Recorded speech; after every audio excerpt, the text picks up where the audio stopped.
live. Everything should be working. Fingers crossed. Hello world. Axe of the Blood God live 2024. Welcome to another episode of Axe of the Blood God and Independent RPG Podcast. I'm your host, Kat Bailey. Joining me as always, my lovely co-host, Nadia Oxford. Hello, Kat. I'm excited that everyone is seeing this live, like Hello World. You can all see how I meant to get a haircut before I did this, but I couldn't be asked at the last minute. So I'm sorry I look like a combination, like the love child between Doc Brown and Grizzly Bear. Also joining me is Eric Van Allen. Hi. If I look stressed during the show, it's because I'm running a live stream because we are live streaming now. So please ignore Be kind. the panic that happens back here. Yes, I bullied Eric into basically taking this podcast onto Twitch because over the past 2 years, we've been streaming live for our Stars of Destiny, and it's been going so well. We've been having so much fun. We were like, why don't we take this onto Twitch so that everybody can see us on a regular basis? Unfortunately, that means that Eric now has to juggle like 20 different things in addition to being a host and a producer and all that jazz. But you're doing great, Eric. You're doing great. We're lucky you're young. You're energetic. Kat really said what Eric needs this year is more stress. It's last year was too normal for Eric. Eat it up. And we are going to kick off our 2024 first real podcast of 2024 with 10 big questions and predictions for 2024 in RPGs. And we'll be talking about things like the Switch 2 and Final Fantasy 14 and Pokemon and Dragon Age Dreadwolf and all of that. So please look forward to it. But before we get to that point, first, a little bit of housekeeping. If you enjoy the show, please leave a review on the podcatcher of your choice. Subscribe to us on Twitch at twitch.tv/bloodgodpod. We are planning to expand our presence here significantly. We're also going to be putting up VODs of these episodes over on YouTube. That's also Blood God Pod. And we got a lot of just general plans. We're going to be streaming and that kind of thing. I'm going to bully Eric into finally finishing Chrono Trigger, right, Eric? We're going to finish Chrono Trigger, and then we're going to move on to Final Fantasy VI, another game that I need to finally finish and play for the sake of content. So we've got plenty of classics lined up. Don't worry. There's plenty of old games I'm going to be playing on here. And speaking of Twitch, this afternoon, there is going to be the Final Fantasy 14 Fan Fest that is happening in Tokyo. And there's going to be a keynote from Naoki Yoshida and all of that. And we're doing a takeover. Charlie and Dropouts are going to be co-streaming everything and talking about it and everything. So come here to twitch.tv/bloodgodpod. And if you don't see it, you can watch the VOD and all of that. But that'll be a lot of fun. And we're going to be doing giveaways. Victor is going to be running it. So look forward to that around 4:30 p.m. Pacific on twitch.tv/bloodgodpod. Another piece of New Year's business. Pantheon of the Blood God. That's our Patreon over at patreon.com/bloodgodpod. Pantheon of the Blood God is the monthly series that we do where we look at a classic RPG and determine whether it deserves to be an RPG Pantheon. Well, guess what? Normally, you would need to be in the $10 tier to be able to access those episodes and the back catalog. But now, you can go over to our Patreon page in the shop, and you can download any episodes you want from 2021 and 2022 a la carte. Just go get the episode that you want. And there's a lot of good ones in there. So go check out the full list. Unfortunately, the actual names of the games that are in there are totally escaping me. There's the Lufia 2 episode that we did. That was a fun one.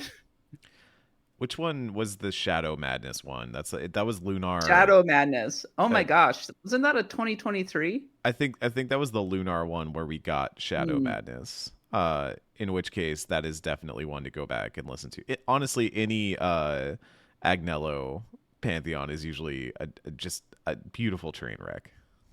Also, Nadia's muted, I think. That's on Hi. Nadia's end. Sorry, yeah, that was me. I was just saying that Agnello and I, whenever there's an episode where we're together, there's just complete chaos. Yes. So there's a lot of good ones in our first 2 years of the Pantheon. So go check that out at patreon.com/bloodgodpod.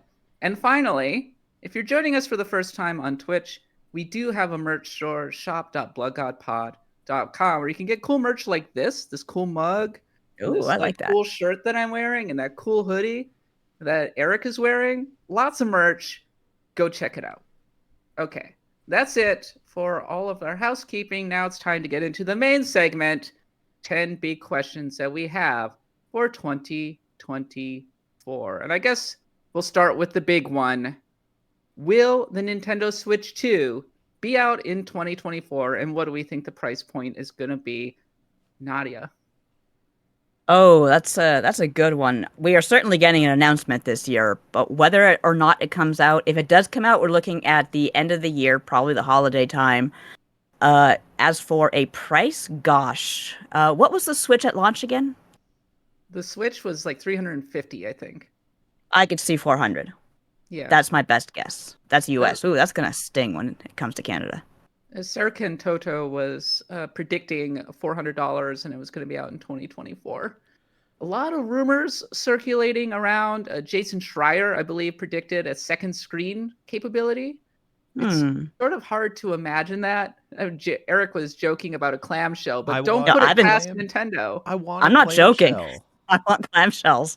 I think a clamshell would be really nice because recently I've decided that I'm just going to get into the business of bringing the 3DS back in the year 2024. That's just going to be a noble thing good. I try to do. Yep.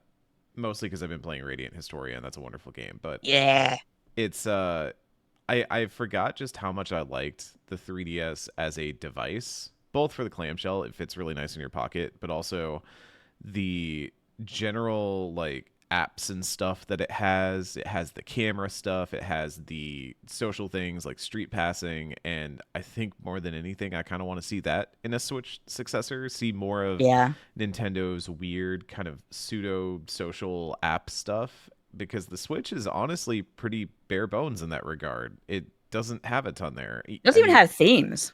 Yeah, and I would love to see more of Nintendo doing its weirder sort of thing. Like I want to street pass people again. I want to like hold my Switch up and use the camera if it has a camera. Would be nice. Does the current? I don't think the current Switch has a camera, right? No, it does not. We need to put a camera on this bad boy. Like, come on, what are we doing? Does it need a camera? Yeah, it does. For yeah, what? Just for hipsters. For pictures.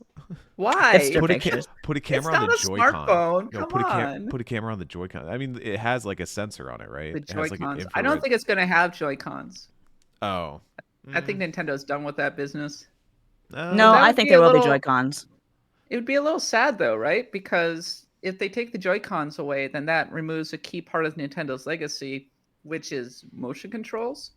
But yes. I do think that this is a more conservative Nintendo now. I think that they're not going to rock the boat. And Nintendo's been on the record of saying that they don't want to make the same mistakes that they made with the Wii U, of which there were many. Yeah, no. But the Joy-Cons, in this day and age especially, they know how to make Joy-Cons that do haptic feedback without having drift be a problem. Because it wasn't just my Switch that drifts, it's also my PlayStation 5 controller. Like, that's unusable now. Damn haptics. Yeah, drifts like a mother. My right stick started drifting on my PS5 over there recently, and I was really bummed about it. Because I've now bought like 2 DualSenses, and those are not cheap. No, it's expensive as a game at least. I'm nearing the point where I might have spent more money on new DualSense controllers than I've spent on new PlayStation 5 games. I think it's the same with me. That's a stark reality to come to. But I think the Joy-Con sticks, if only because I do not think this changes. I will be baffled if this changes.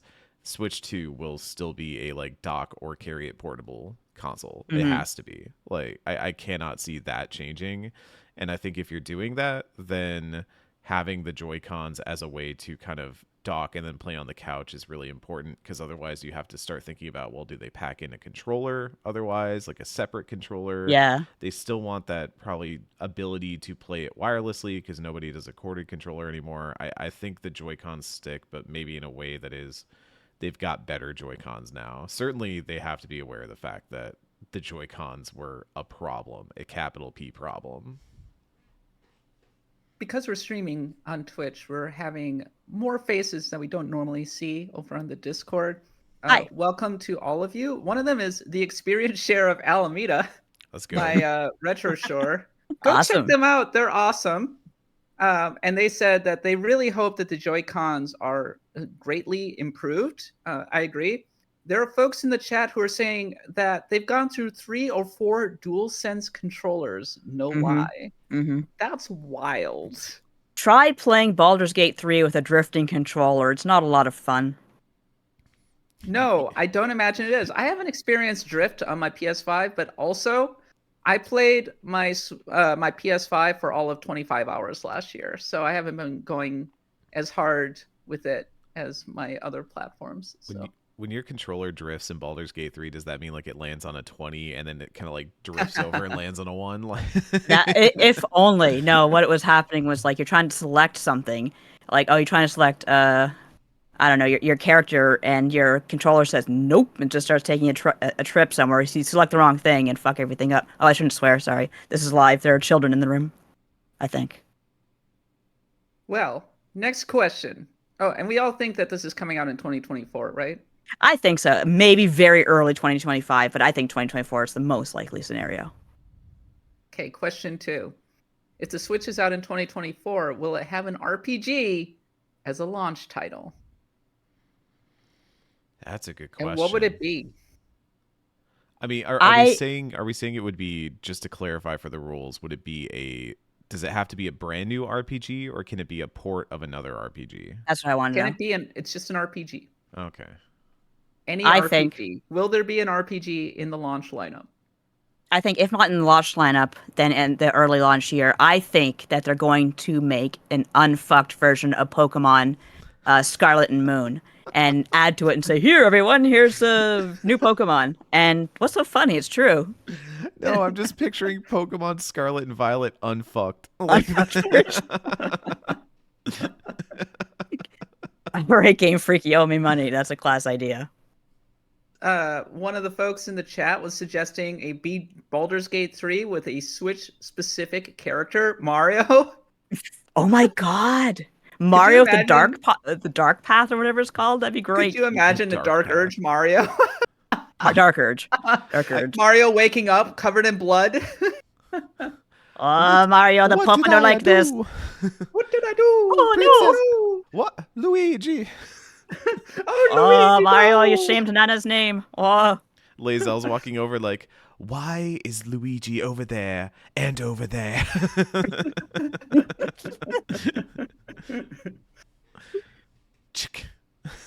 But I think for RPG predictions, if I may make a bold prediction, a real like Babe Ruth pointing to the stands prediction here, I think if it lands within the right window, a Visions of Mana port could happen on Switch too. That's extremely likely. Because Trials of Mana was on Switch, and it was like that. You know, you've already kind of got like I think Mana Nintendo, that just makes sense. And then Visions of Mana, I don't think has a release window. Even it's just like a 2024 game right now. Yeah, just 2024.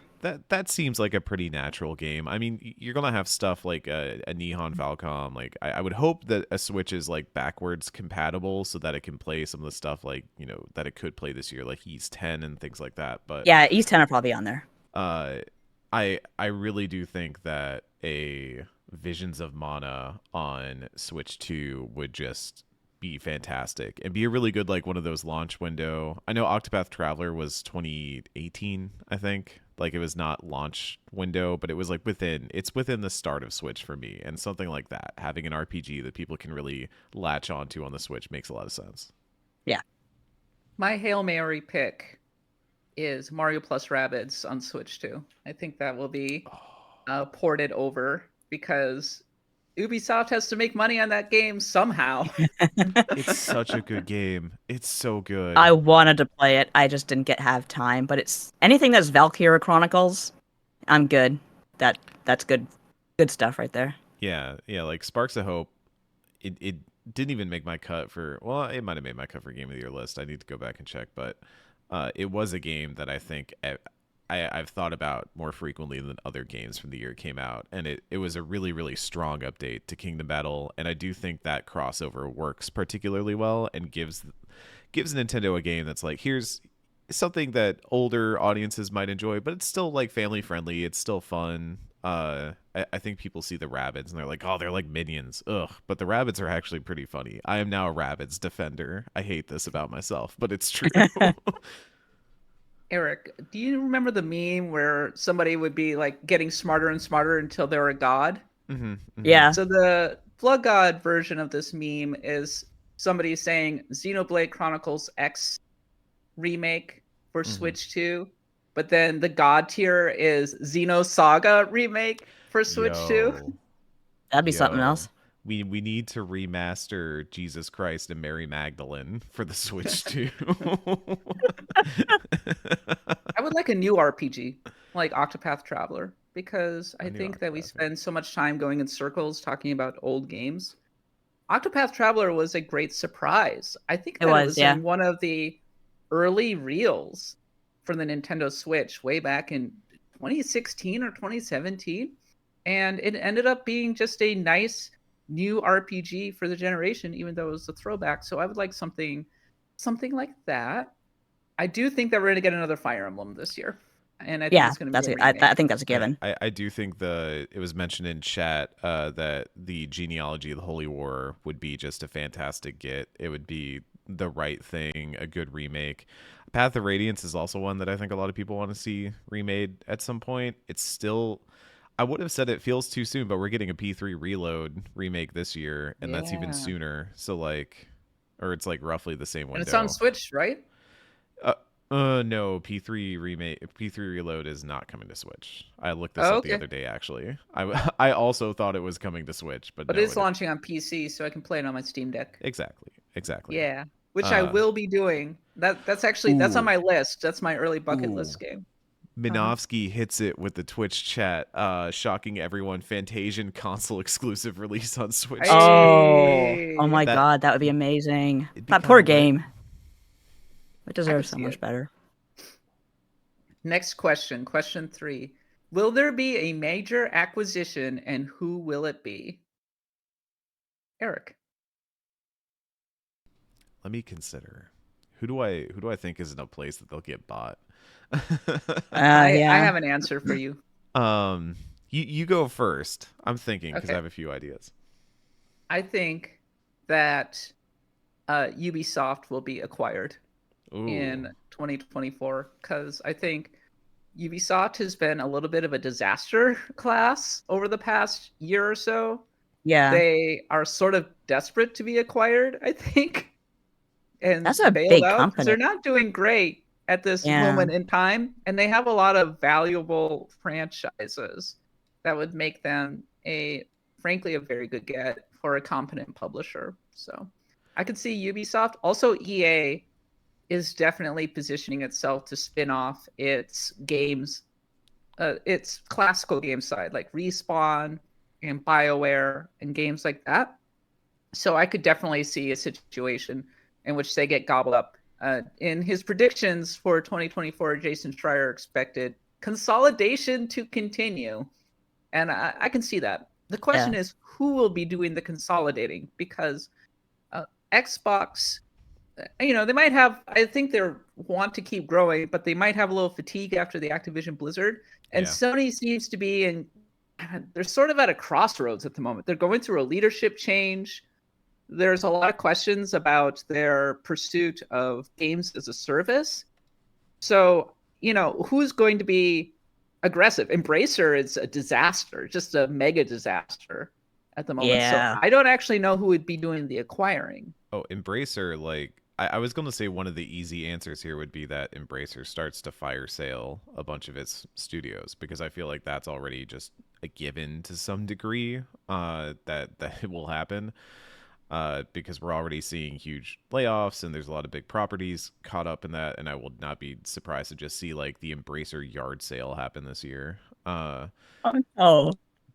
being It sucks. I really hate it. Yeah. Because there's a lot of good stuff that got wrapped up in it, and like the Time Splitters crew, for example, and all that. Like it's a shame to see, but I think you bring up an interesting point with EA, and that was kind of where I was leaning because I don't know if I expect like a whole to like all of Electronic Arts to suddenly get acquired by somebody, but it does make me wonder. Okay, Electronic Arts has BioWare, has Respawn, has I don't know if Petroglyph is officially under them or if they just contract with them a lot. I'd have to double check that, but that's what I kind of see is the same way that Square Enix kind of sold off Eidos Montreal and Crystal Dynamics and things like that to kind of slim down its overall portfolio because of the cost of AAA production. I wouldn't be surprised to see some of the publishers that have like several big AAA studios under their banner maybe start to lower that amount and look for people who want to purchase a AAA studio. And I do think that BioWare feels like one that could be that. I think Respawn has a little bit too much going for it with Electronic Arts, but BioWare is kind of in a funky place, which I imagine we'll talk about at some point in these 10 questions. And yeah, that's maybe like my real reach, but one that I look at and I go like, if EA was going to sell a studio, maybe that's on the table. How about you, Nadia? I don't have as much of a big opinion on this one because you guys are really more up to date with the news of who's eating whom. But I feel like there's something to be said for Microsoft wanting to continue its power grab. And of course, I'm not going to go after any more AAA studios at this point, but I could see it gobbling up some more indies. And I don't really have any major opinions on who it might be, but I don't know, maybe you guys can have an idea. What about like a way forward? I mean, like, Yeah. I'm thinking of studios that kind of produce a lot of double A or is Team Cherry owned by anyone right now? I don't believe so. I think more of those independent studios will shut down rather than actually being acquired. Do you think Team Cherry? Do you think anybody would be able to buy Team Cherry? Do you think they even want to be acquired? Oh, see, that's the thing is maybe Team Cherry is a bad example because Team Cherry is probably like, even with how long it's taken for Silksong to come out, like when Silksong comes out, they will reap the rewards. And once you sell, you're not reaping as much there. And granted, that means there's less precarity on the flip side of it when they start working on whatever's after Silksong or whatever they want to do next. But that's the balancing act you have to play in this magical world of trying to fund a video game. And maybe not Team Cherry, but something of that scale. I look at studios like, I think it was Hoppo Games does Risk of Rain and stuff like that, where studios that could just use a little bit more stability that have sought that stability elsewhere. We're going to do a little bit of a lightning round now. So first one, will there be a Pokemon this year? I'm going to say no. I'm still sticking to my unfucked Violet and Scarlet prediction. I don't think they've ever done anything like that, by the way. I feel like Pokemon Stars was such a weird thing that was like this in-between legend. It never happened. Pokemon Stars was supposed to? No. Pokemon Stars my therapist, Pokemon Stars does not exist. Pokemon Stars was not a real thing. Ultra Sun and Ultra Moon.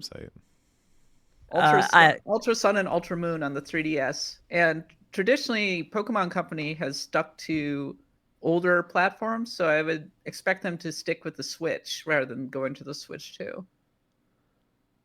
Yeah, but this is just my fantasy idea because I really want to play those games, but I can't play them in the age of games like post Xenoblade Chronicles 3. Like, you can't give me like Pokemon doing these Five Nights at Freddy's jump scares while you're having a picnic. I just can't handle it.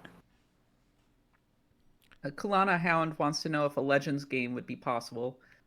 That's what I think I suppose. Is going to happen. Yeah. Mega Man Legends? Yes. Absolutely. The greatest but crossover.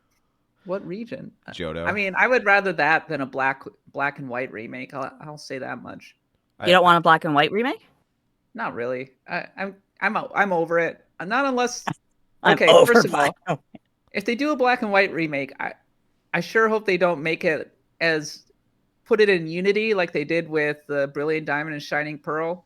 And I don't like Scarlet and Violet, so I don't want it in that engine. So either way, it's just kind of a shrug. Wolf the Raven here has a great idea. New Pokemon Conquest. Let's go. That was Oh, such a there you good go. game. There we go. So much fun. Let me pitch you on two things. Number one, Mm, Pokemon Legends in the Johto region, which I sure. think would be really sick. I I could think deal with that. for general lore reasons, that'd be a pretty fun way to handle it. I agree. Number two, a black and white remake in the style of Octopath Traveler. Instead of going Ooh. 3D, Let's they go go. HD 2D because Black White has some great sprite work, some really great sprite work, and I think you Dude. touch that up and you build that up and give us like a good sprite based Pokemon again. I miss the sprite based Pokemon. I could deal Don't with play the with my sprite-based heart Pokemon. like that, my friend. Right? Don't play with my heart like I don't even like the HD 2D style, and I would buy that in a second. Exactly. I'm telling you. By the way, our pantheon of Pokemon Black and White are among the backlog, the a la carte. Oh, that's episodes right. you can Yeah, buy we in our did that. shop that we did with Merritt, not Merritt, Merritt. I had a friend named Merritt in high school. Merritt, yeah, go check that out. Okay, next, will we finally see Dragon Age Dreadwolf and/or the new Mass Effect? No to the new Mass Effect. That is still years away. Yes to Dragon Age Dreadwolf IMO. I think so. Or at least we're going to hear about what's going on. Hopefully it's good news. Yeah, I think we are. I mean, my bold prediction is that Dreadwolf is coming out this year, fall, in like the holiday window. Oh yeah, yeah. I Um, definitely think it's out this year. I think the weirder thing is that we really haven't seen Dreadwolf yet. We've seen like No. weird concept stuff and all that, but no, just sit down. Here's like 20 minutes of Dragon Age Dreadwolf, and I'm very, very curious to see what that looks like. And I think we'll probably see that this summer, if I had to hazard a guess. But as far as new Mass Effect, yeah, like that's years away. That's like maybe even Elder Scrolls 6 territory. Yeah. And I Let me tell you, if you like Final Fantasy 16, you'll love Dragon Age Dreadwolf, probably. it's gonna continue to lean into the action, I think, Yeah. which is Which is a mistake. but what can you do? Like, it's not. A lot of people will say, "Well, Baldur's Gate 3 came out, so BioWare should learn." But I know. It it's just goes to you can't show how change the shit misbegotten. that fast. I know that, but it just shows how misbegotten BioWare's overall direction has been Yeah, as they've traced trends over the past 10 years. I like that word, Good misbegotten. job. It's a good word. Good job tracing God of War, which came out in 2018. 6 years later? Okay. I think the thing with BioWare is you're right. There is a degree of wanting to veer more into the action RPG. Like you saw that with Dragon Age, especially going from Origins to 2, and the Inquisition tried to like kind of find somewhere that was happy in the middle, and I think works. I think it's fine. I weirdly I think Dragon Age feels more Diablo-y than it does classic Baldur's Gate or anything like that at this point. But I think the difficult part is also that BioWare has been under a lot of pressure, a lot of issues at EA that have been reported on and publicly talked about. There's been turnover at that studio, and it's really difficult to make. It's already very difficult to make a very big RPG. It's, I imagine, even harder to make a big RPG when you are facing the sorts of industry issues that the industry writ large and EA and BioWare have been facing over the last couple of years. So part of me just feels like Dreadwolf is they need to just get it out. They need to put it out there. But I hope it's good. I have hopes. I do have hopes. I think it's a really cool setting that they're going into. People have wanted to see Tevinter for a long time, and I'm personally very excited to see Tevinter as a main location, and I think there's cool stories that you could tell there. I'm just fascinated to know how they end up doing that because, yeah. Yeah, that's it. Yeah. This comment from Hugo the Third ties into our next question, where they said they think Skyrim is going to be on a Switch too as a day one RPG. Oh, of course. Just it's like inevitable. it's like putting Doom on anything these days to make sure it can run. Like, okay, put it on this pregnancy test. All right, put it on the Switch too. Put it on your fridge. Put it on your fridge. God damn. What an So age you we live in. already threw out Fire Emblem. We already threw out Pokemon Black and White. Do we think any other remakes or remasters of big classics? I kind of ask, what's left?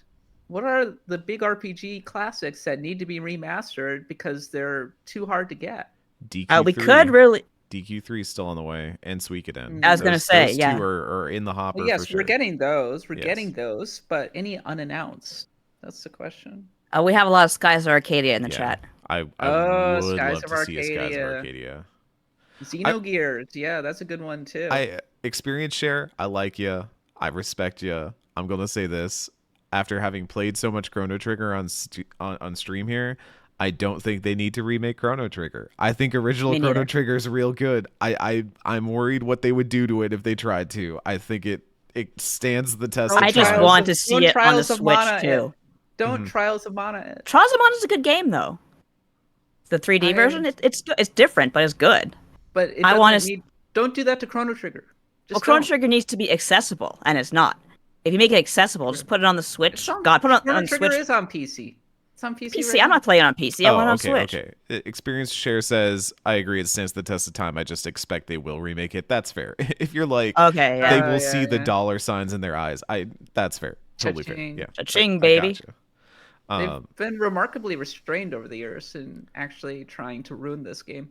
I do think that they came close with the Steam version, if you remember that. I think that a Final Fantasy IX remake or remaster will be announced this year. I think that's going to happen, which is okay. Why not? At least it'll run faster than it did on the PlayStation. Yeah.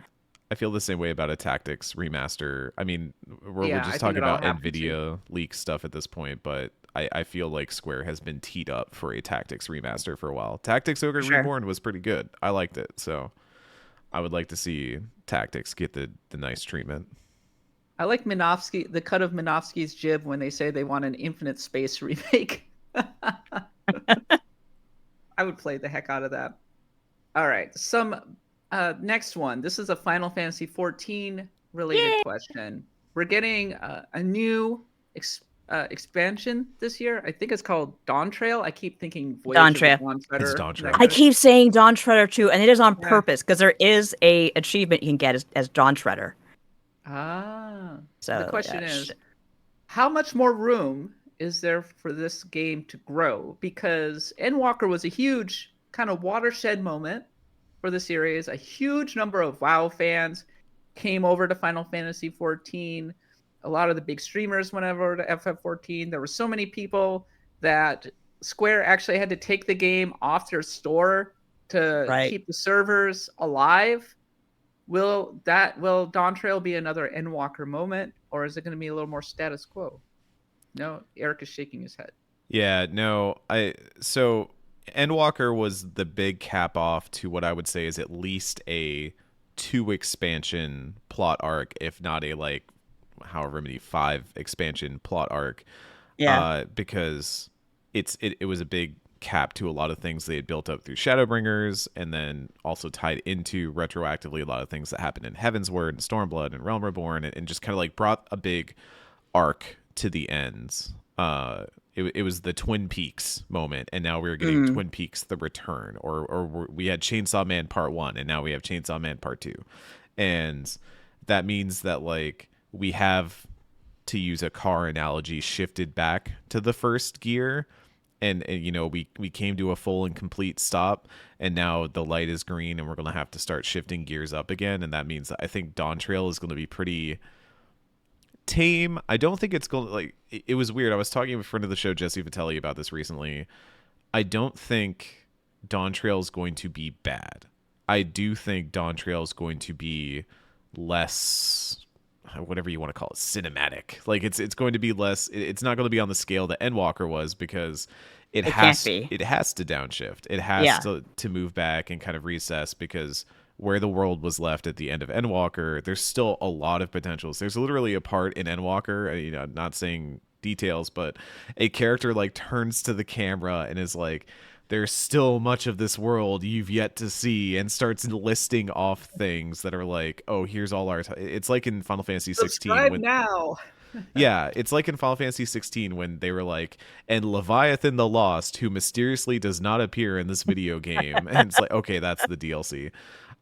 It that was 14 being like, here's what's coming, and there's Does still a Dawn Trail lot for them to feel do. Does Dawn Trail feel like the anime beach episode of this MMO to anybody else? Yeah, A little honestly. bit. And I'm down for that.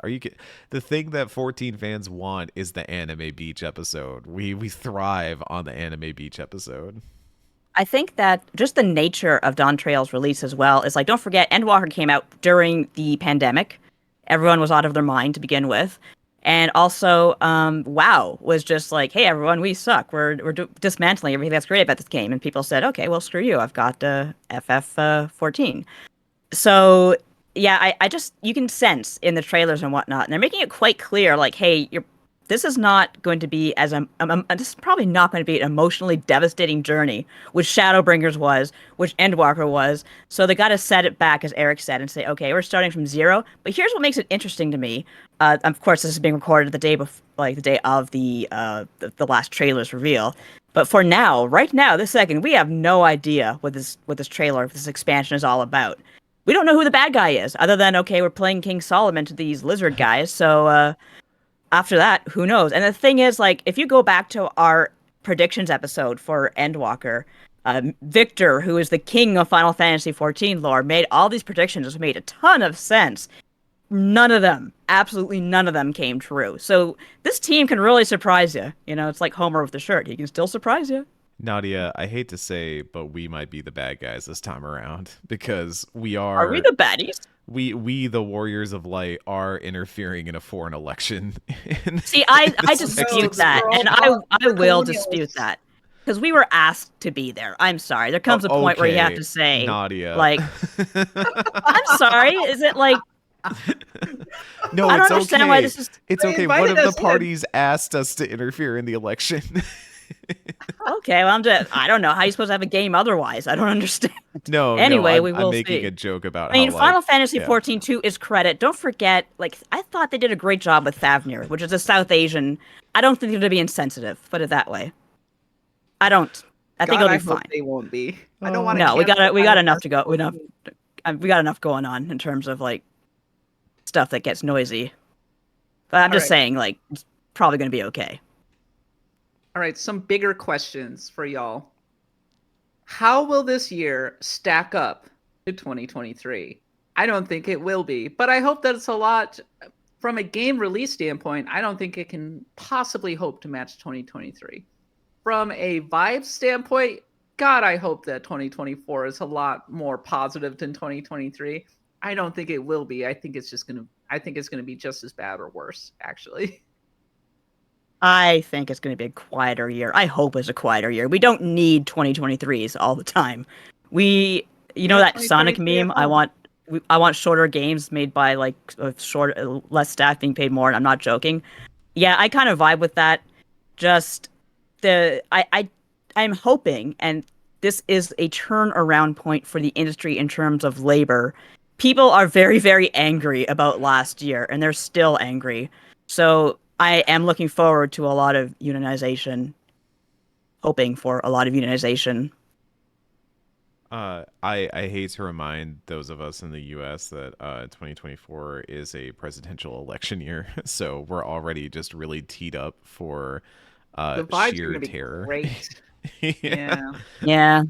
Look forward to that. Yeah, I'm hopeful about the vibes just because of how bad 2023 was, but as far as the games, the industry I'm hoping will have a good year because like we were saying, there's trends of unionization, there's trends of labor being more like something that the broader gaming conscious is becoming more aware of, and like it's not just that devs want to engage with those conversations, it's that like gamers, that people who just followed the hobby are caring about that stuff, and that's important. And I think we're seeing more of that, and I think that indicates good things for those movements going forward, and I hope for and support those movements. But it's, as far as games go, it feels like there's a giant dotted line, like outline, where it's like switch to here.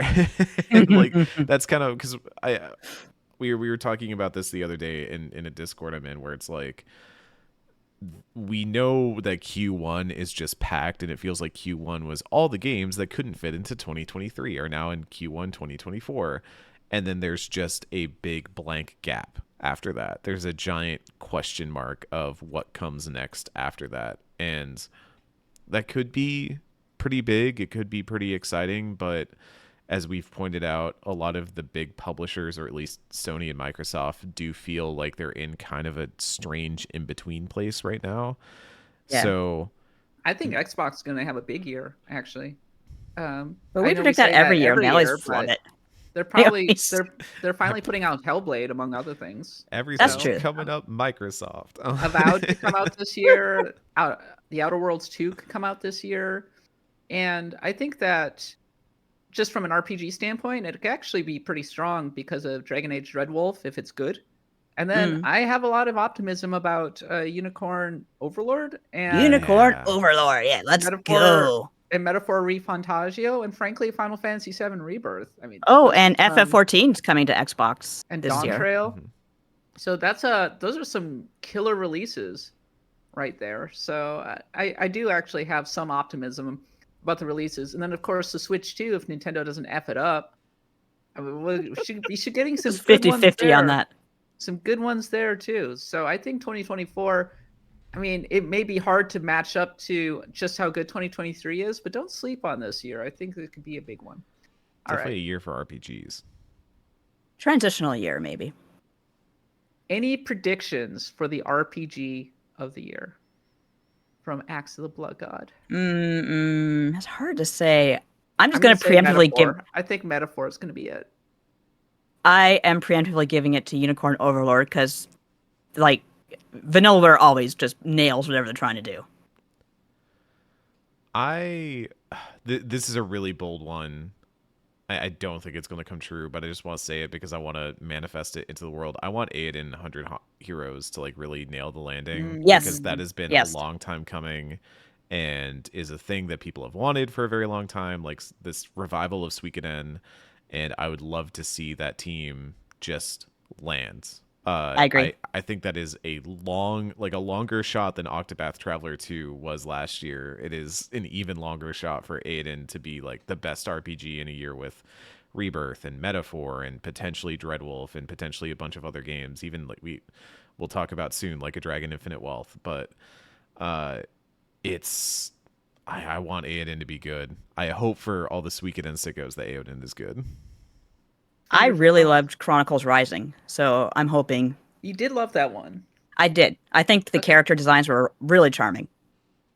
Yeah, I actually have a lot of faith in Aiden. I like that it's very much in the style of Suikoden 2, and I feel like these people know how to make a freaking Suikoden game. Yeah. So I think that it's a big sleeper, actually. So if you love classic games, classic console games developed in Japan, I think you could do much worse than Metaphor and Aiden Chronicles 100 Heroes. Okay. And finally, what's your big prediction for 2024? The big one. The big one.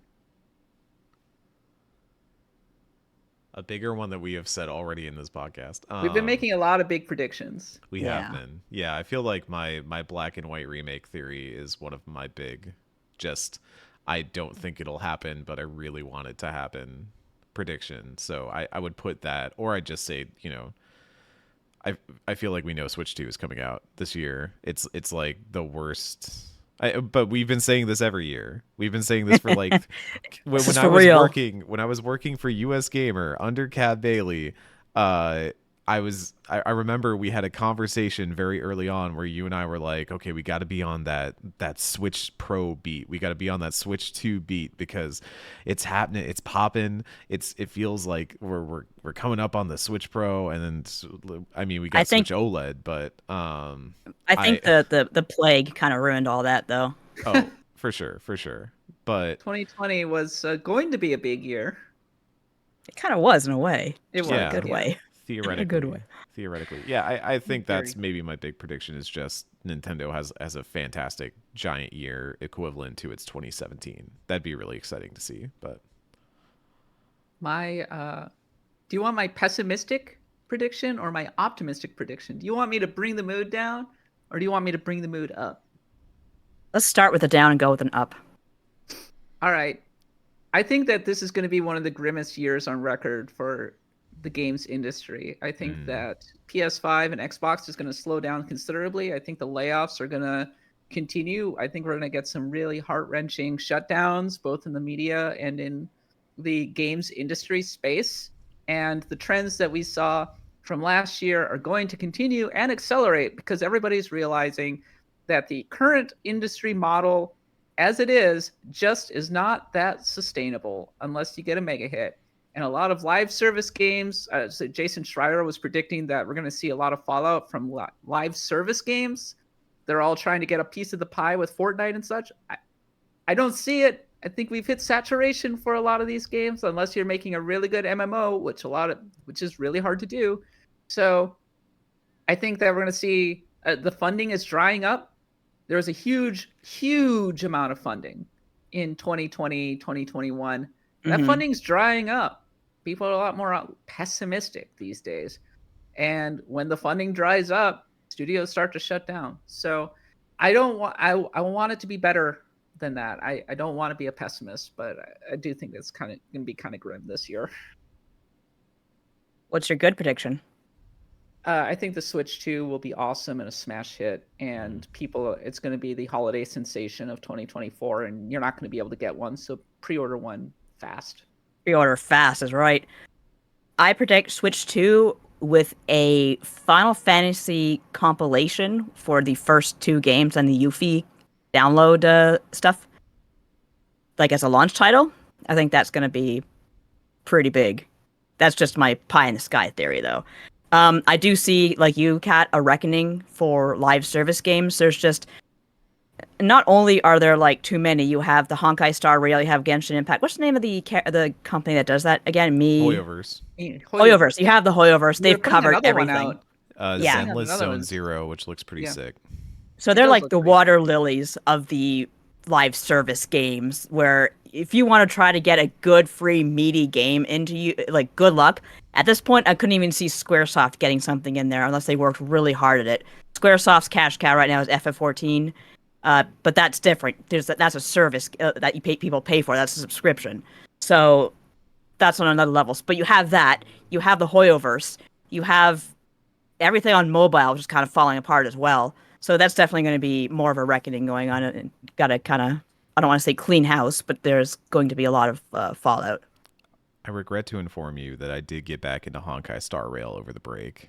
Oh no! Mostly because R.I.P. they added a mean scientist lady who is bad, and that wrote me back in. They said we have the doctor from P5 in this game, and I was like, no, okay, cool. I'll roll cheese for that, and I did get that. So yeah, Honkai's not bad. Honkai's not a bad game, as I said just before. a very off-topic question here, Eric. Did you meet Athena in Final Fantasy 14? Athena in Final Fantasy 14. If you have to think about it, then you didn't. Please do. I don't think I did. No. Please do. Okay. Yes. Okay. When it comes to live service games, I think that the extractions shooter space is pretty full. I think Suicide Squad it's going to be kind of a mess because they were trying to do a live service game and they pivoted it awkwardly into the single player open world RPG nonsense. I'm sorry to everybody who's working really hard to make that game serviceable, but it's really emblematic of just kind of how messy it is for people who are trying to do a Destiny and then realize that you couldn't really do a Destiny. I know Destiny's not an extraction shooter. Well, I will say that there is a hunger that I've observed for a new MMORPG that's good. And every time a game like New World comes out and it's just flooded with people who are excited to play something because they've been playing Final Fantasy 14 for a decade and World of Warcraft for 2 decades, I do think there are people who want a new MMORPG and there's a space for that, but those games are hard to make.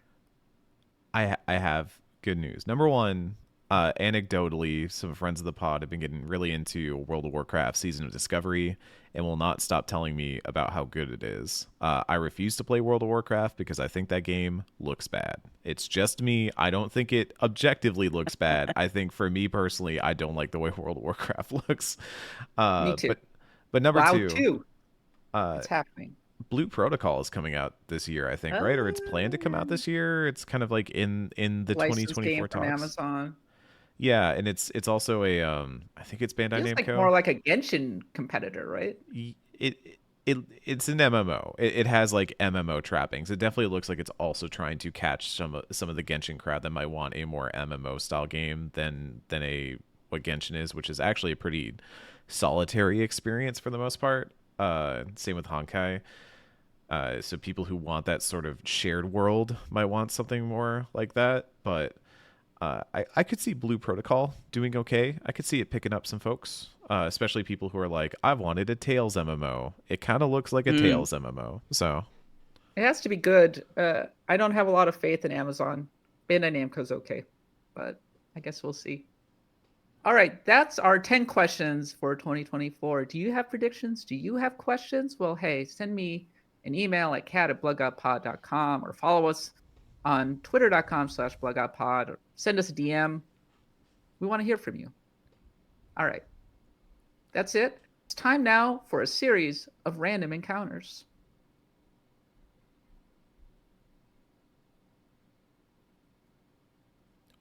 Can I just start talking? yeah, we don't have music for this part yet. Eric did not include the music yet for this part. Okay. Look, we're doing pretty good for the live stream. We're doing pretty We're good. doing great. but we don't have random encounters yet. We're working on that one. All right. Persona 3 Reload's opening cinematic is out. It's pretty sick, I have to say. Did y'all see it? The P3 Reload opening? Yeah. Yeah. Oh yeah, it looked great. So my weird thing is, again, I keep saying friends of the show on the spot. I was talking with Kenneth Shepard about this recently that I think the remixes they're doing of the old music are not great, but I think the new music they're doing is really good. So it's a very complicated feeling, but I do think that new opening is very, very good, and it leans into P3's vibes the way that I would want that opening to lean into P3 vibes. So I am overall positive. I'm probably not going to play P3 Reload though. I just don't have time for it, but I will play it, but I was thinking about what the aesthetic reminds me of, and then I finally had an answer, and that answer is Mirror's Edge. That's interesting. Yeah. It feels like it's trying to go for the Persona 5 look, but it doesn't quite get there, but it does look very nice, I think. Mm-hmm. It's just not as wild and creative, and it's a little more restrained, I think, and you can see that in the opening cinematic. And the music is just okay.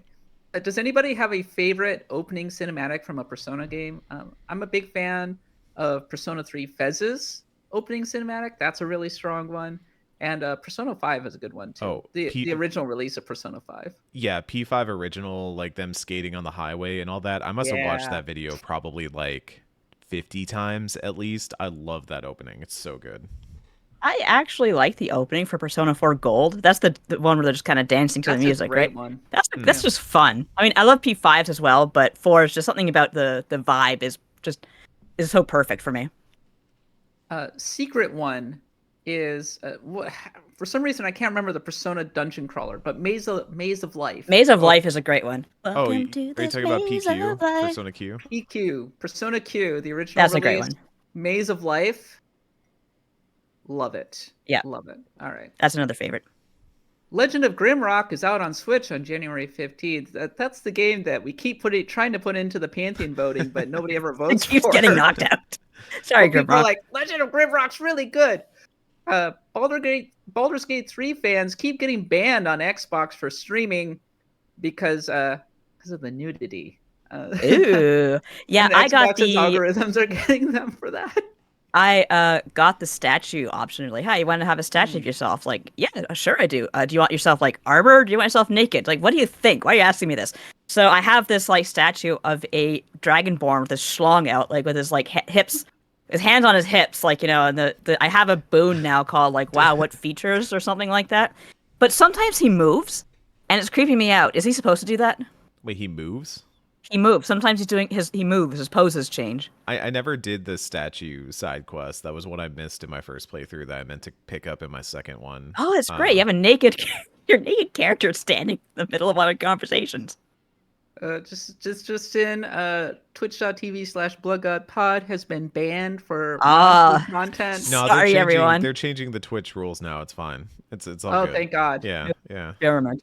I mean, they're changing so fast that I can't even keep up with them. I think we're up to, you can't do implied nudity at this point. No female presenting nipples. Unless you're near a hot tub wearing a swimsuit. So we do need to start doing this podcast from a hot tub. I'm excited to announce that the background you see is a green screen, and I've actually been in a hot tub this whole time. Whoa. Clothes and everything. Phantom Liberty has sold 5 million units in 2023 alone. That's pretty impressive. CD Projekt is also not interested in being acquired, so take that one off your bingo card. And Square Enix put out their beginning of the year message to fans, and guess what? They're going to be aggressive about AI. So if you really enjoyed the Portopia experiment, get ready for more of that. Can't wait to talk about napalm in Final Fantasy XIV. I enjoyed it, but not in the way they wanted me to. Not in the way the developers intended.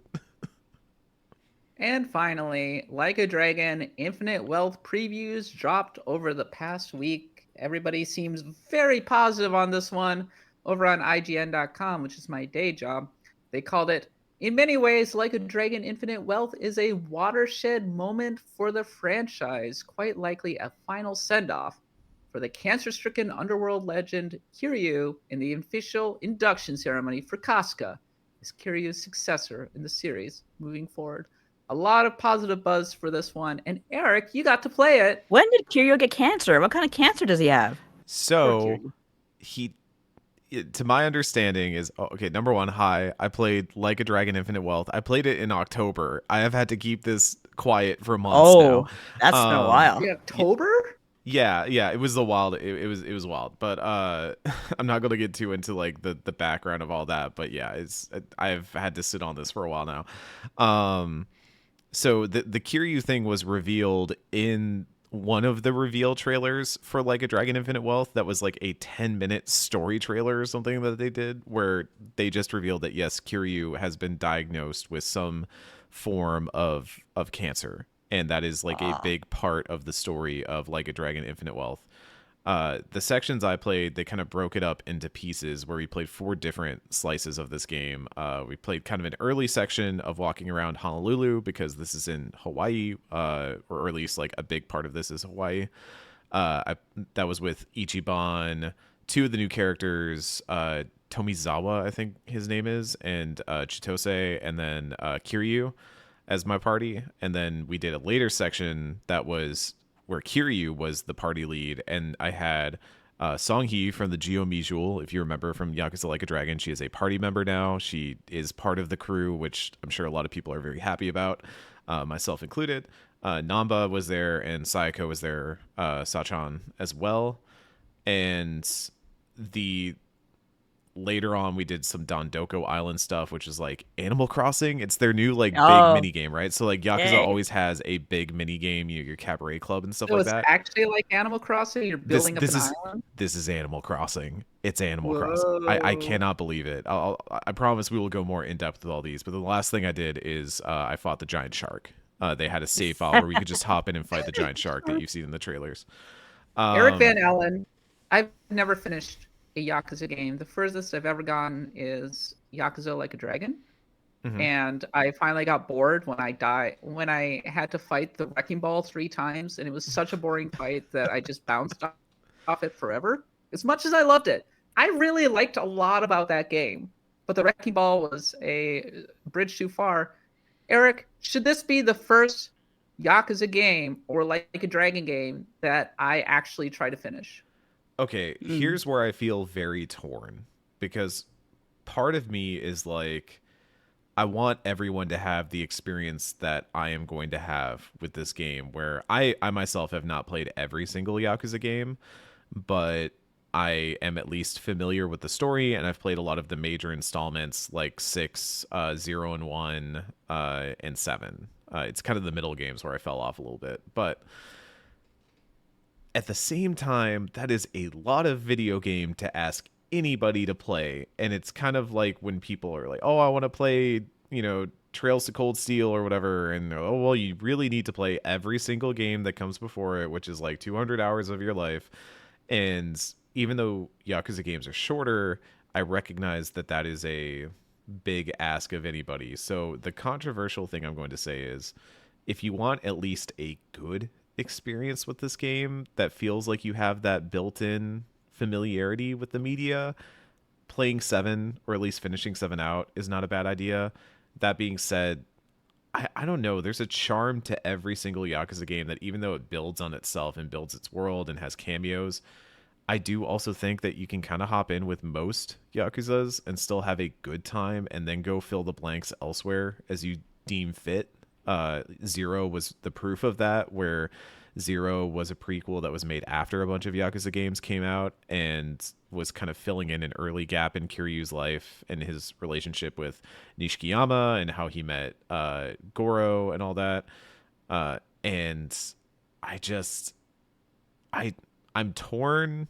I think if you are really just like, I am only going to play one game, you could just jump in and play Infinite Wealth and have a good time. You might see some cameos and characters will be like, oh, and normally a Yakuza player might be like, oh, this is a sub story that relates back to the sub story from previous games. That's so fun. Whereas you might be a little bit lost otherwise. But I don't know. These games are just universally fun and enjoyable as standalone games, and I would be very interested to hear if somebody jumped in with 8 and had a good time. So, Nadia, Yes. this is a reference that's for you.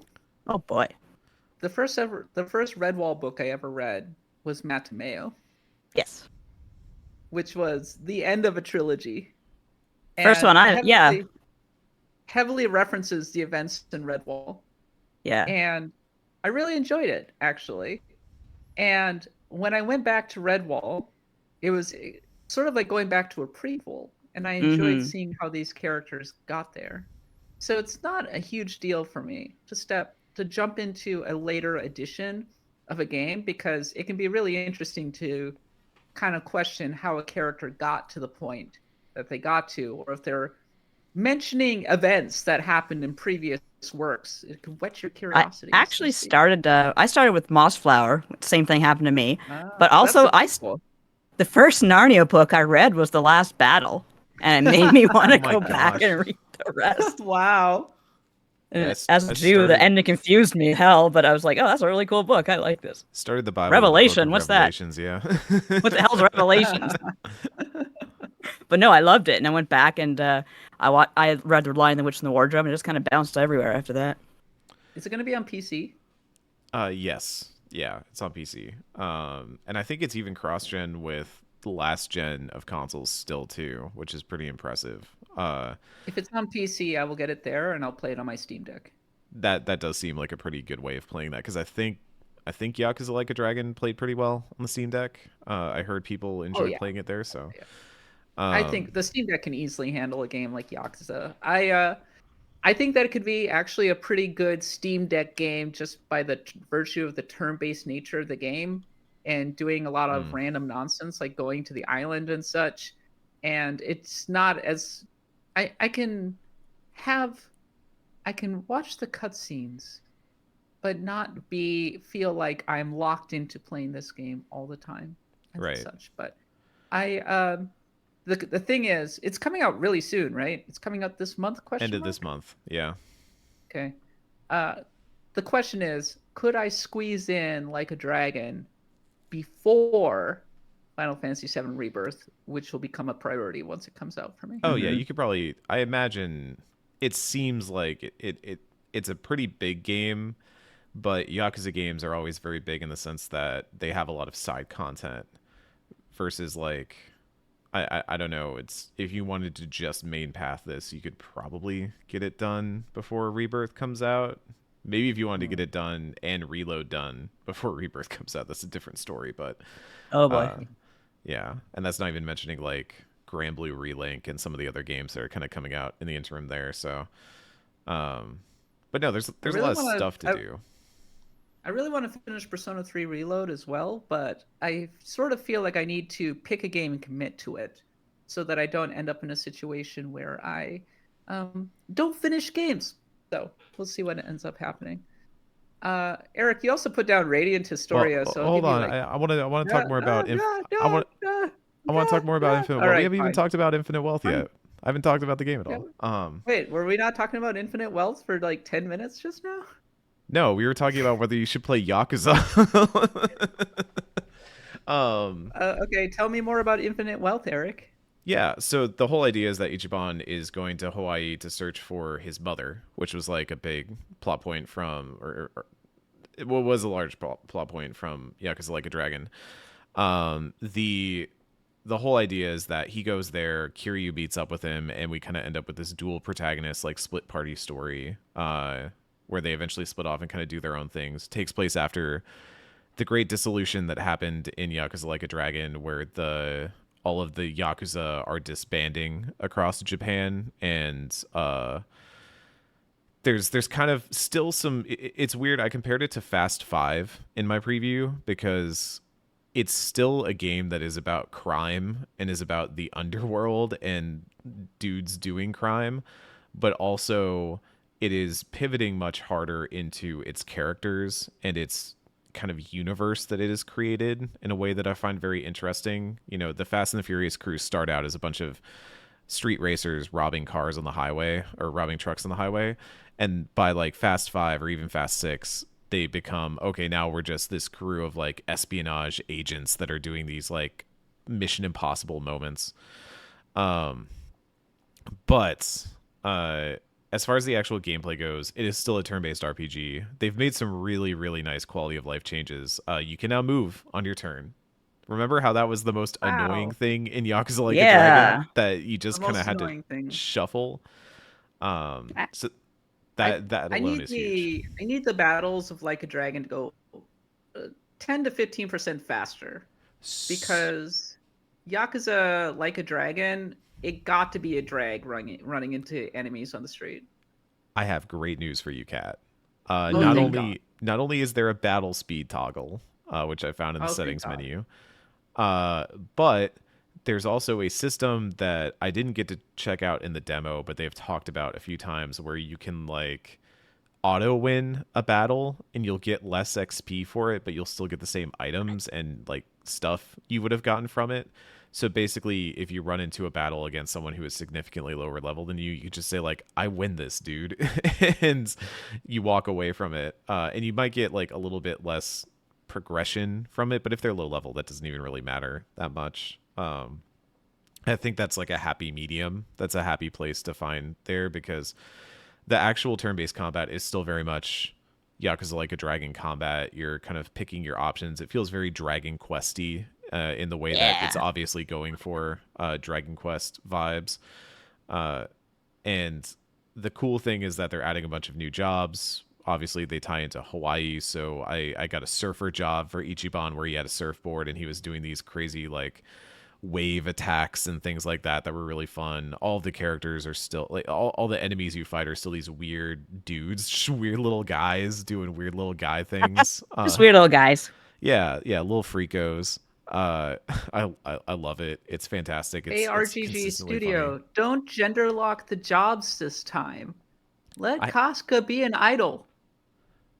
I'm curious to see how much there is because I imagine there's still probably some gender locking in this game, but I haven't seen anything yet that is gender locked. So I'm curious whether that does happen. But um, yeah, I'm trying to think of other stuff. The Kiryu thing seems like it's going to be a massive emotional tearjerker because the whole segment that we played was him basically filling out a bucket list of Ah. stuff he wants to No. do before he croaks, and Can't do. The whole Oh my idea gosh, is, it's a rom-com. yeah, the whole idea is that you can go back to all these different places from Yakuza past and kind of see Kiryu's past, and he'll think like, oh yeah, this is where I had that super sick fight, or this is where I met Haruka for the first time, or something like that, and he'll kind of like reflect on it and think back on it, and that's really emotional and really really cool.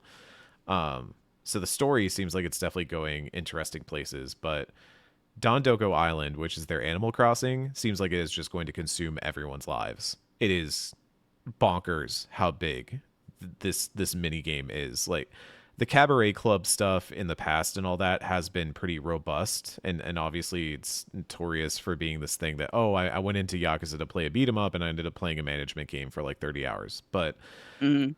Dondoko Island, which is their Animal Crossing, has you basically washing up on an island that was supposed to be a resort and is now filled with trash and pirates, and you have to beat up the pirates and then clear out the trash to build a resort.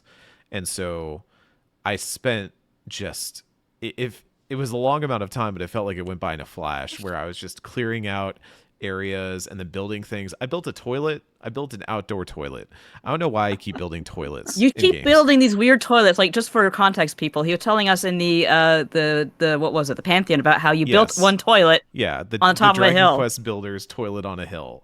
It was very Everyone had to important. use at the Everyone same had to time. go up the hill, so everyone had to watch you as you were going up the hill to use the one toilet. This time, I decided that my resort had a toilet for nervous pooers to get over their fears. So basically, you go to the island and A there's this specific toilet. resplendent toilet with like a beautiful sign next to it and a bus stop overhang, and like some art nearby, some statues and things like that to kind of create, you know, a vibe. And then you just go and you're at one with nature, and you have gone to the Dondoko Island toilet. uh and I so it's a whole island building thing. It feels very Animal Crossing in that you can just kind of pick up blueprints and use resources to make things that you can then put down in the world and kind of decorate your island with. It seems like from trailers they've put out, I didn't get to see this mechanic personally because we didn't get that much time with it, but people will eventually come to your island and you'll have to like provide different things for them to satisfy their needs and all that kind of stuff. You can give them gifts, and it's just like a giant island resort sim that feels like a mix of Animal Crossing and maybe like a little bit of Roller Coaster Tycoon, where you are just building a resort island on this trash heap. And I am going to lose hours of my life to this. I'm going to disappear into this. I can't wait for that. And then on top of that, there's all the other like typical things you would expect of a Yakuza. There's shogi and other random games you could play like darts. There's a Tinder thing that you can do where you can just swipe on the apps. There's a photo rally where you can take photos of a mascot around town, and he's this weird mascot dude who'll just like pose up, and you have to like find him and shoot a picture of him and all that. This feels like the biggest game that RGG has made, like an intimidatingly large video game. So get excited if you just want a lot more Yakuza, even though we've had a lot of Yakuza in the last year. But yeah, it seems We've huge. had how many? We had Like a Dragon Ishin last year. Then we got Man Who Erased His Oh, Name, and now we're getting Like a Dragon got 8. It's crazy. It's a uh, lot. Lance points out, Lance Hart in the chat, Hi, brings Lance. up Sujimon. Yes, Sujimon are back in. I got to see some of that in the preview. They have like raids. Like, you know how Pokemon with Sword and Shield started doing like raids on the overworld? Yeah. They're like Sujimon things like that that you can just run into on the overworld to do Sujimon battles. And I was like, is this like Pokemon? Did they just use the Pokemon mechanic for their Sujimon, their knockoff like degenerate Pokemon? Why not? If you're already It's- going down that path. it's like everything about it is big. Everything about it is so much more expanded than the previous game that I am just very impressed with what I saw in the preview. Both storytelling wise, graphics wise, it looks great. I forget what like systems we were playing on, but it looked really, really good in the preview. The open world is gigantic. Like Hawaii is huge. You actually need a Segway to get around on it because it's that big. and it's got so many mini games. I even mentioned the crazy taxi stuff that's in there, where you do food delivery, like Grubhub delivery, as a crazy taxi bicycle driver and all that kind of That's kind of stuff. fun. It's bonkers. I cannot express enough that like Infinite Wealth really seems like it's stacking up to be the largest game yet. I'm just really curious now if it lands all of the emotional highs that it's aiming for. Yeah. Wow. Well, you got me. I'll play it. I'm gonna play this one. I'm gonna play it on my Steam Deck. It seems like the kind of game that's gonna end up sucking me in. Maybe finally I will finish a Yakuza game. Big prediction for 2024. Cat finishes a Yakuza game, and then maybe that'll motivate me to play Yakuza 0 finally. I was playing an RPG to begin my year, a big one, Just Dance. All right. Yeah, that's a gotta dance Pretty the fun fitness river dance game. to defeat the monsters. But my big holiday project actually has been to finish Final Fantasy V, and I think I'm actually going to Ah, do it. It's good for you. happening. I'm finally filling in a pretty like a gap in my RPG sort of knowledge.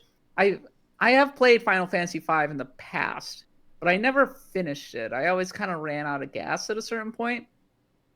I'm gonna make a bold statement, Nadia. Please don't hate Okay. me. I like Final Fantasy V better than Final Fantasy IV. Final Fantasy Ooh. like I don't know, it's just they're two very different games. 4 is very story They oriented are. and 5 is very mechanics oriented. And 5, as you said, I had a tendency to run out of steam. I think I would always get pissed off when you had a time mage. Like, no, just give my white mage haste. What are you doing? Leave me. Oh, this is stupid. I'm done. So yeah, it's not my kind of game. But 4 is very different. If you want a straightforward, almost beginner RPG, that's the one you go for. 5 is not exactly for beginners. That might be the reason why we didn't get it in the West. Some people say Americans are too stupid. Here's Mystic Quest. I agree. I like Final Fantasy V better than Final Fantasy IV. And here's why. First of all, the rabbit hole that you can go down with that job system is so freaking deep. Feels like all of the jobs are interesting in their own right, except for Dragoon. Sorry, Dragoon. Dragoon's And kind of, yeah, nerfed in that one, I and you think. can really mess around with it and have a great time. And there are so many different options for dealing with enemies.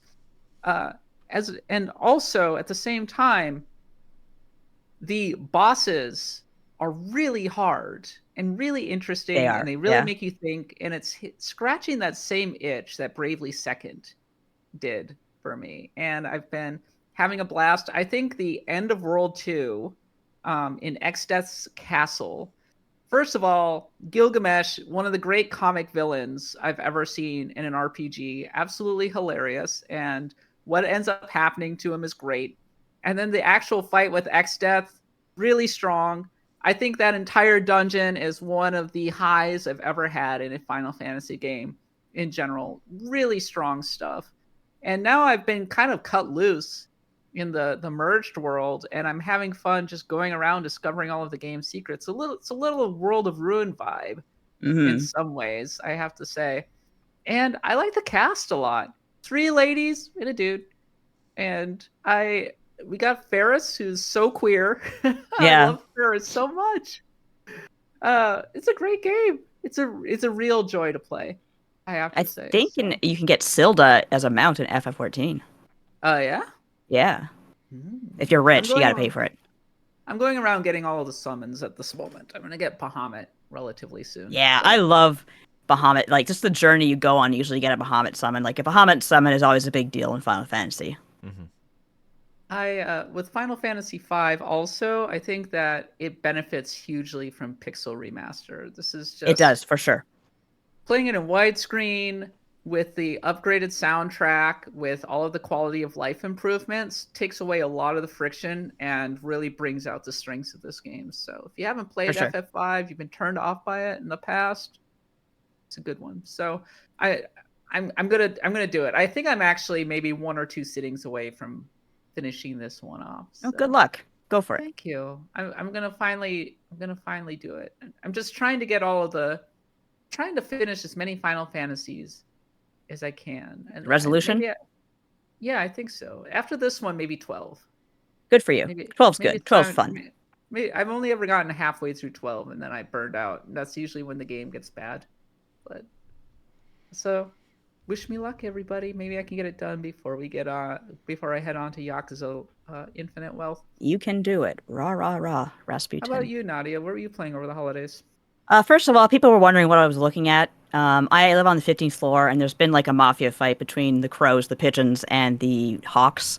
So The good feathers. when I see that happen, I have to look because it's really cool. But otherwise, yeah, actually, one game I have been playing, one I played a lot of over the holiday was Dragon Quest Builders 2. It really sucked me in for the Pantheon, and I got around to just building this big city on my island, and I built like a railroad and everything, and I forgot that you could recruit monsters and they can like help you around the island. Like I recruited a saber cat, so that was like me zooming around the island, like jumping really high. Uh, it's just a really fun, fantastic game, and it makes me so heartbroken that like there's just no whisper of Dragon Quest Builders 3 yet. But more recently, I have been playing SteamWorld Build, which, if you recall, is a game I downloaded on the Switch and couldn't see a damn thing. So I got it on a PlayStation 5, I think is what I'm playing it on right now. And there is no way anyone is playing that game on a small screen. There is so much going on. Otherwise, other than the visual issues, I really like it. It's an extremely, extremely charming game in that Steam. If you like the SteamWorld setting, you will like this. Also, I really, really think that the minor Steam bots that work underground in this game are references to the server bots from Mega Man Legends. I think that's great. But yeah, my only complaint is that it's kind of repetitive, like you doing the same thing on the same 3 maps, just with different, situations going on. So I think I'm getting close to the ending. Generally really enjoy it, but I am looking forward to the next SteamWorld Dig. SteamWorld Dig 2 is just one of my favorite action games of all time. And it has such like great story twist, storytelling. Looking SteamWorld forward to Heist seeing more of is that. secretly one of the great tactics RPGs. Isn't it? That needs And a sequel. If I love you it. That's also a good game for the Switch, unlike Build. SteamWorld, yeah, that's a great one. Heist. All right. That's it for the tavern. And now, Nadia, take us home. I couldn't decide if my first live recording thing should be like a pit or a Nook, so I'm gonna try with the Nook and see where that goes. But I already know it's gonna turn to a pit, so brace yourselves. This involves Nadia, I know you. You'll be like, this is a Nook. And then we'll go, wow, that was kind of a Nook. And then you'll grab the I'll wheel and ruin be it. like, let me drive you into a pit right now. This involves you guys too, because I was thinking, like, what is the first piece of game advice that you got, not from the playground, but from online? And I was thinking randomly for some reason about, just the hints I've gotten over the years with games and how we used to pass them around in the playground like everyone else. But then there came a time when we got a Commodore 64 from some burnt out worker my dad knew, I guess, and we had a copy of Hitchhiker's Guide to the Galaxy, which is a text-based game where you are going through the story by Douglas Adams. And I became really enthralled with it, even though I had no idea what the Hitchhiker's Guide to the Galaxy was. I was still kind of young. We got stuck. My brother and I were both playing it, and we got stuck very early in the game where Ford is telling Arthur, hey, your house is going to be wrecked by the Vogons. And there was a certain trigger word you had to say, which was like you had to ask Ford, what about my home? If you didn't, and you waited too long, the Vogons would destroy Earth, and that was the end of everything. So I said to my brother, how do we get past this part? What is going on? And what he did was he had a BBS, or he was on a BBS, and he asked people there, hey, how do I get past this part in the game? And they're like, oh, this is what you have to say. So that is really interesting to me because my first like hint wasn't from the internet necessarily. It was from a BBS on the Commodore 64, which, to be honest, was still old at that time. I'm not saying that I was really alive in the golden age of the Commodore 64. But then I thought of the first time I saw internet cartoon pornography, and that was when someone printed out a picture and passed it around science class. So that's how my early experience of internet community became a pit, by telling you that I saw a picture of Aladdin and Jasmine being passed around the science class, and I said, "Oh, so this is what the internet is all about, huh?" That was quick. We've just been banned from Twitch. I'm sorry. Damn. My first piece of game advice was so in 1994, I think, we bought Return to Zork. And Yes. my entire family was playing. And if you're not familiar with Return to Zork, it's it's an RPG, or it's not an RPG. It's an adventure game. Yeah. And it was a multimedia style game compared to the text-based versions of the 80s.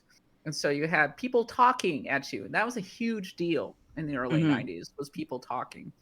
But we got stuck on the Booze Miller puzzle, where you had this guy sitting there and going, "You want some rye? Of course you do." And then he pours you a glass of rye and hands it to you.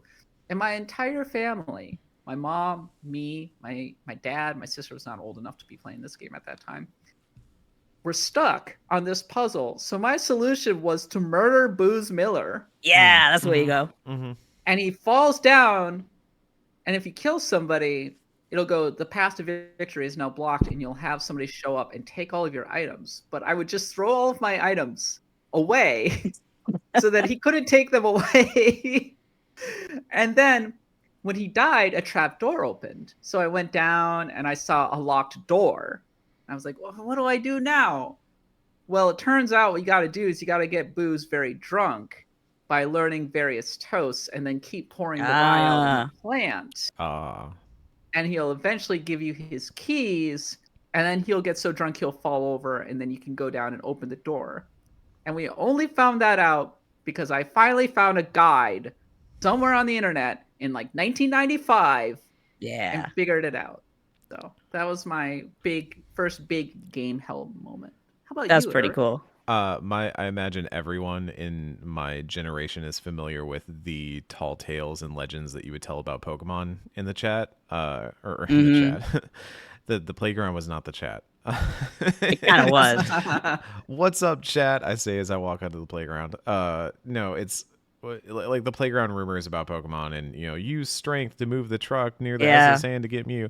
But legitimately, I specifically remember everybody teaching each other how to do the missing no rare candy trick going up and down Cinnabar Island. That was like sacred text of that era that passed around from school to school. And that was definitely like the first time I remember everybody talking about a game in terms of like, how do I do this thing? And then I was also the one that had to, I had to beat it, and then I beat it for several other people. In Jack 2, there's the mission where you have to drive from, I think it's from the like bad guy hideout place to the garage in like 2 minutes or something like that, or 3 minutes. And I was the only one who could beat that. And so after I finally conquered it, I beat it for everybody else. Awesome. So you remember the golden age of Peekaboo, don't you? Peekaboo, yep. I remember, was it Venus Toys? The rumored one that was like, it was like a Blastoise, but it had a Venusaur flower on its back or whatever, and it was you can mix the starter Pokemon or whatever. Just everything I don't about know all the secret Pokemon. I don't know why, but like when Super Mario World came out, it was really very much just like all rumor based, because there was nothing in terms of information other than like magazines, and even those were kind of a little more sparse in Canada, I think. But someone told me for some reason that in Super Mario World, which he insists was called Super Mario Bros. 4 and was not the same thing as Super Mario World, he said that Mario could take his clothes off, and like the object of the game was to find Mario's clothes, which had been stolen by Koopa. That was a weird thing to say, but he was very adamant about Mario being naked for the next game, and it was for the NES, not the Super NES. There were a lot of secrets and rumors that were being passed around by game magazines. I took the Shenlong secret that EGM, the April Fool's joke from EGM secretly or seriously, because they had screenshots. Yeah, it was right really there. A screenshot. You wouldn't really download good a screenshots car. too. I mean, it was in a magazine. It wasn't exactly like you could just get on Photoshop in the early 90s. So seeing a very plausible looking Street Fighter character throwing M. Bison out and being somebody that you could acquire made total sense to me. So I totally bought into the Shenlong EGM April Fool's joke, which admittedly was very, very good. It was a very good, I think there was Photoshop. You're looking at like 3.0, like not exactly easy to use. Days. Very archaic. It wasn't like I knew what Photoshop was. It wasn't exactly easily accessible for sure. at that time. So fair play to EGM's artists for being able to do It's still famous for a reason. They really did fool a lot of people. They did. And that's it for this week's episode of Axe the Blood God, our first of 2024 and our first ever live show. Incredibly, it went off relatively like a hitch. I'm still waiting for something horrible to go wrong, but we did great. We had a lot of amazing people in the chat. Chat was very lively, had a great time. Thank you so much for joining us. We're going to be doing this every single Saturday going forward. If you want to support the podcast, patreon.com/bloodgodpod, where you'll get access to tons of bonus content. And hey, we're about to go hang out with our Stars of Destiny for the post show right after this. And we just want to say special thanks to Anthrax Bees, Zixa, Flashback 2012, Teeps. I know Abby of the Moon. I saw her in the chat. Thank you so much for supporting the podcast to you as well. We'll be in the post show over on the Discord in just a hot second to hang out with you all a bit longer. Oh, and by the way, the Pantheon of the Blood God for January has been announced. It's going to be Final Fantasy IX. So that's our monthly game club. Go check that out on the Discord, which you can access for just $1 a month. And we just released our most recent Pantheon episode, which was what was it, Nadia? Oh, Dragon Xenoblade Quest Chronicles. Builders. No, Xenoblade Chronicles. I'm thinking. I'm still in Dragon Quest mode. You're still Sorry, in everyone. DQ Builders 2 mode. No, it was Xenoblade Chronicles, and we had special guests SMT Network and Ash Paulson, our old friend. And We did. Yeah, it was nice to see him again. It had been a while. Great time having that. Just remember, 4:30 p.m. Pacific. We're going to be doing our Charlian Dropouts takeover here on twitch.tv/bloodgodpod. Join us. Join us. Anyway, I've been your host, Kat Bailey. Thank you so much for joining us. We'll be back next week to talk more about the genre we love. But for Nadia, Eric, myself, thanks for listening and happy adventuring.